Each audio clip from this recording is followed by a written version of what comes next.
Well, I'd never been to the Highlands before. It's very romantic. You romantic? He's a wonderful man, but he's a mess. I want to know what happened to Eric.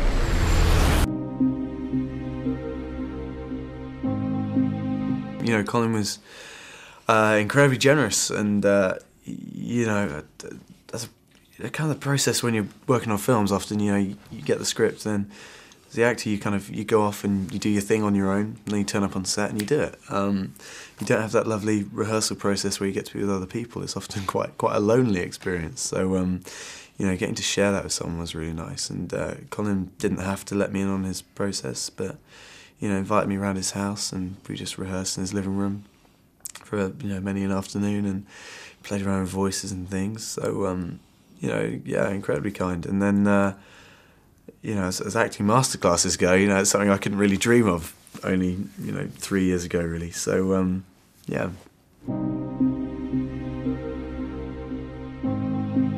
Well, you know, ultimately it was my decision. But I think, you know, for the whole process, you know, I was really clutching at straws. You know, there's no way I could possibly imagine what it must have been like for Eric to go through what he went through.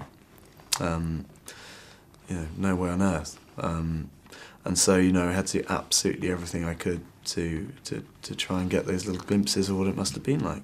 And, you know, this was, you know, for a lot of shooting of that sequence, there's probably, you know, there's a lot that doesn't really work, but then every now and again you get a glimpse of something that is authentic and is real. And if we hadn't done it, if we hadn't done it for real, it would have been me just making up something. It would have been me just imagining what it, you know, and making it up.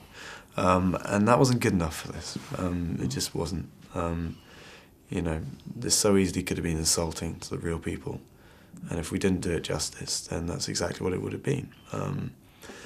And you know, there's one shot that made the cut that's in the movie that is a shot of when I let it go on just for a couple of seconds too long, and the hose comes out, and I just kind of throw up a load of water. And it's you know, it's moments like that I think that are so important to give it that authenticity, and to mean that when we see Colin play the character later on, we understand why he's so messed up. You have no honor. You're here to help us. To build a railway. If you help, you will have a good war. But we said no.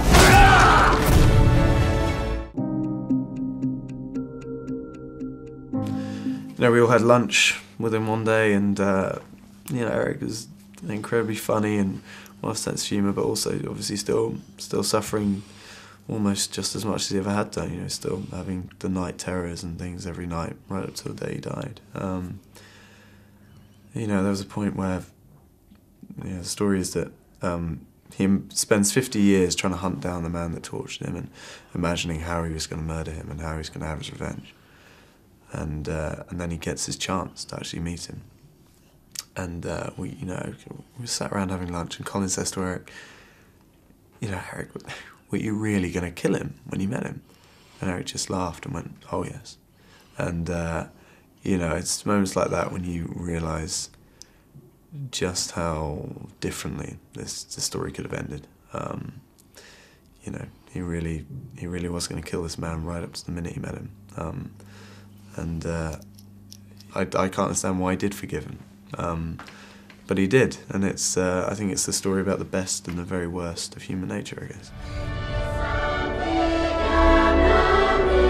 Sometime the hating has to stop.